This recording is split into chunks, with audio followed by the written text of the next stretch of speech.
Hey everyone, it's Maria Solitary Witch Tracks here. Hope everyone's having a great day. I'm finally getting back around to making videos. There's been a lot of birthdays going on lately. I mean, a lot of freaking birthdays. And, sorry, my cat. She's like, what is that? A camera on the bed? Yes, my camera's sitting on the bed. My altar's back here. Decided, try to switch up the angle of my videos. But yeah, it's been a lot of birthdays going on in July, so my ability to make videos has not been as neat of a process as I would have liked. So I'm taking today to make a whole bunch of videos. I'm going to post them. Sorry if my camera's vibrating. My leg's also on the bed, so I'm like, blah. So my camera's messing around. If you see me looking over here, I have notes on my laptop, which is like sitting on the bed. And then you guys were right there looking at me. So if you see me glancing off to the side, wait.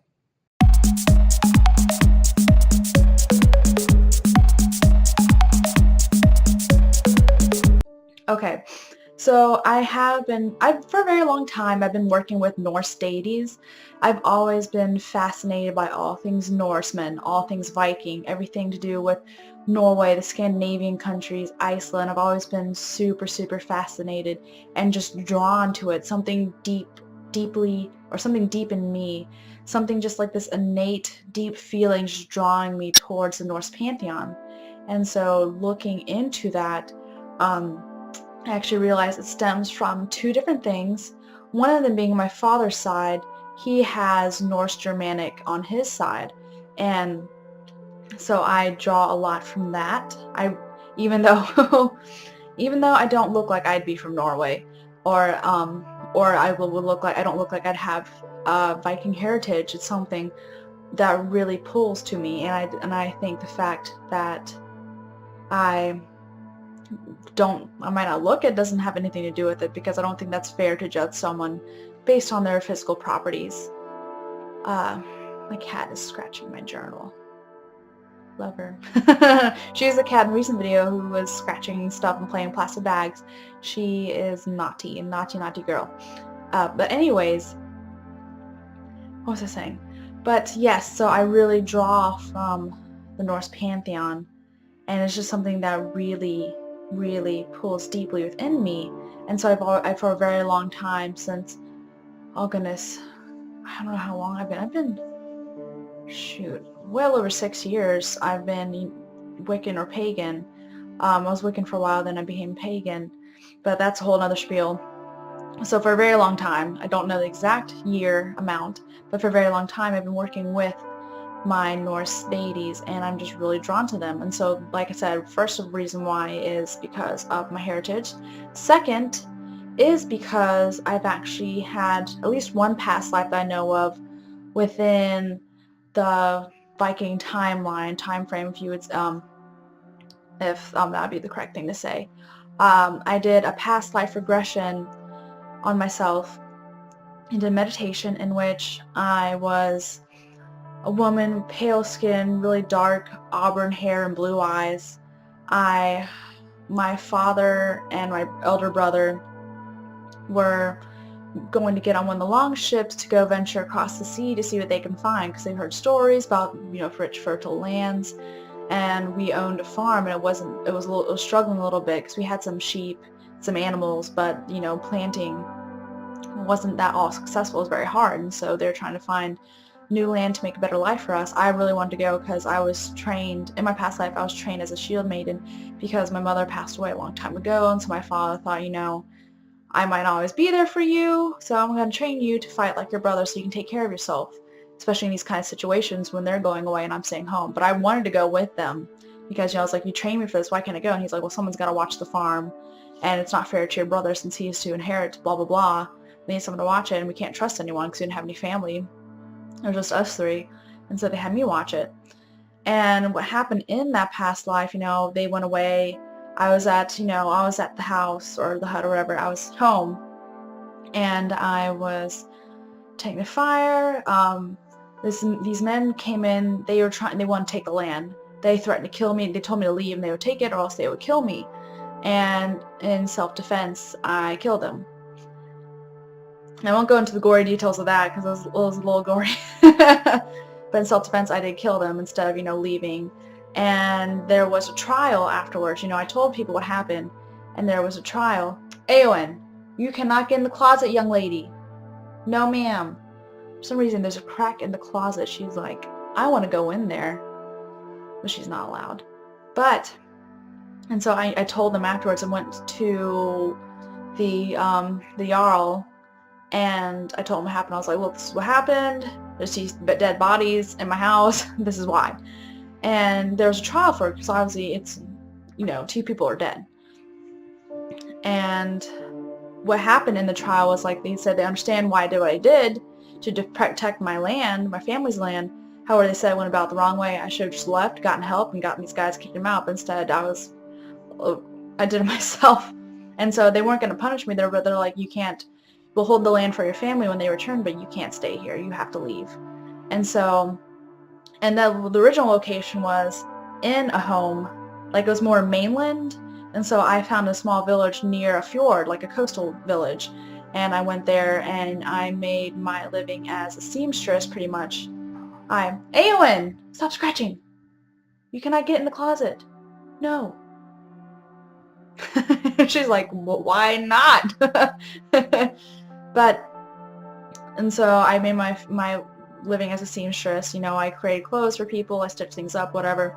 And the men came back from a raid and met this guy. He was like, I remember him being really handsome, really like really tall, like dark hair, Viking handsome. Like he kind of reminded me almost of Rollo from Vikings, but not as mean and a lot hotter, super hot if I remember correctly. And so we fell in love. I became pregnant with this child and ended up dying in childbirth. And so that was my past life. And so knowing that and knowing my heritage really draws me towards the Norse pantheon. And there's 2 deities that I specifically work with. One being Frigga and the other being Thor. Now I really like Frigga because I don't know why she called to me. When I was doing, long time ago, I was doing like different deities every month of the year so I went through 12 different sets of deities, or 12 different pantheons. And when it came to Norse pantheon, I originally worked with Frigga and Odin. And I mean, Odin, he didn't call to me as much, but Frigga really did. She and I just instant bonding, like it clicked. And I think it's because for me, she's the ultimate mother figure.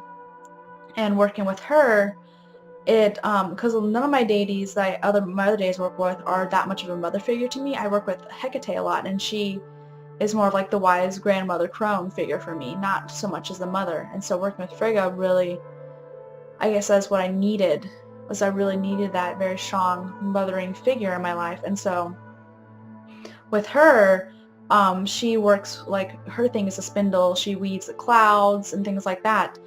And working with her, when I look at the clouds, they definitely remind me of her, of a mother figure, because clouds, they can be beautiful, they can be nurturing, they can give rain and life. However, they can also, be really angry and have storms and tornadoes and stuff to, put you in your place, kind of thing.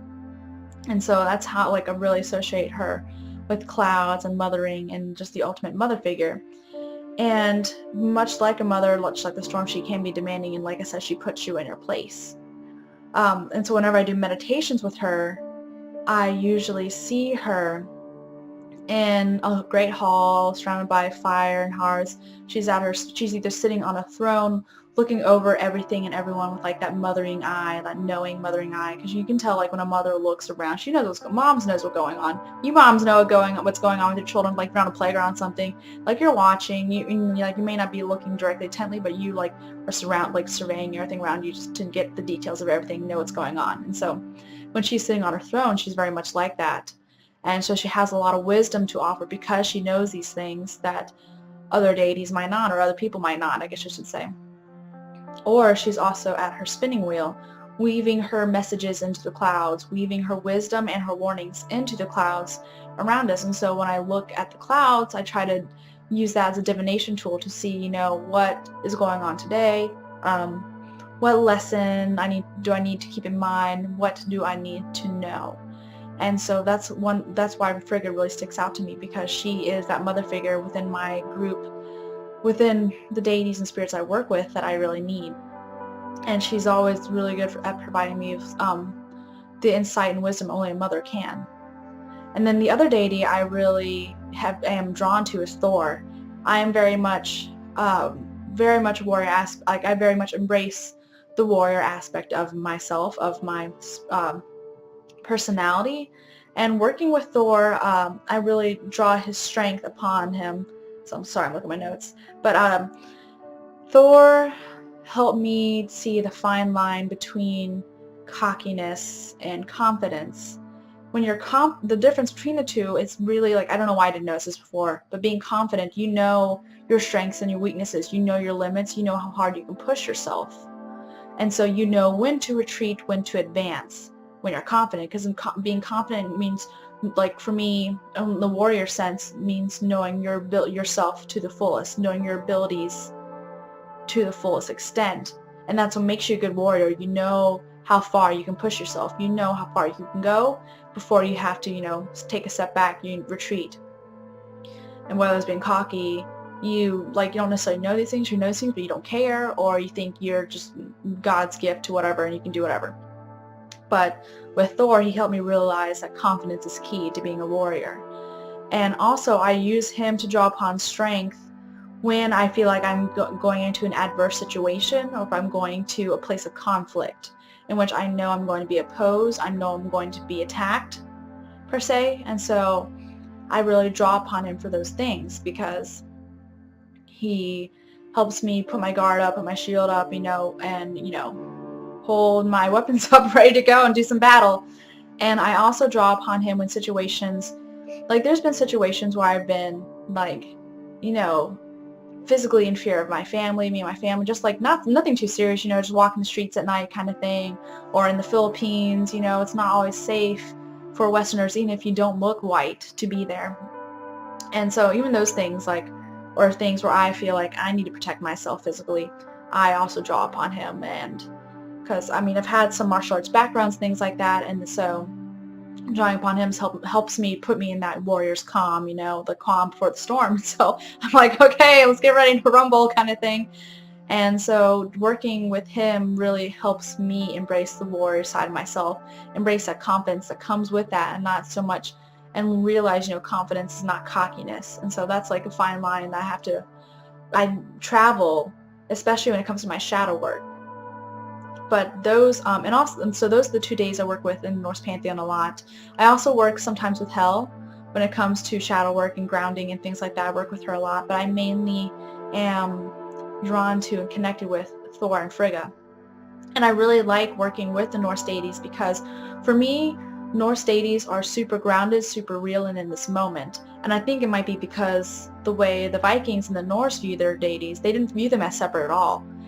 When you read the stories and read the Eddas and things like that, they don't view them, as deities like in the sky, whatever. They view them as they could transform physically, come to your world and fuck with you. They can help you, or they can fuck with you.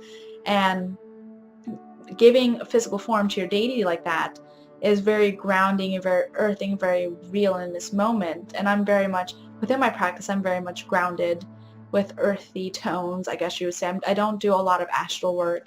I know I should. I have done a little bit, but it's not my favorite. I prefer working in the world around me. And those Norse deities are very much like that. They're very much blunt and raw and in this moment, primarily because of how they're viewed in the past by the Vikings, by the Norsemen, by the Danishmen, and those who ever worship them. And so that is what I really like about working with them. So if you're interested in working with them, I would definitely say give it a go. There's so many of them you can work with. So just, do meditations, whatever, with whomever you like. Especially if you need especially if you're in need of some serious grounding in your life and serious present awareness. I know it doesn't sound like, working with deities, present awareness, but they're very much real in this moment, at least how I view them, kind of thing. I don't view them as to the extent of the Norsemen did, how they can manifest physically, because I believe it's all part of a human psyche kind of thing, but that the way they view in the past is way they feel just really grounded in this moment here. So that's why I really like working with them.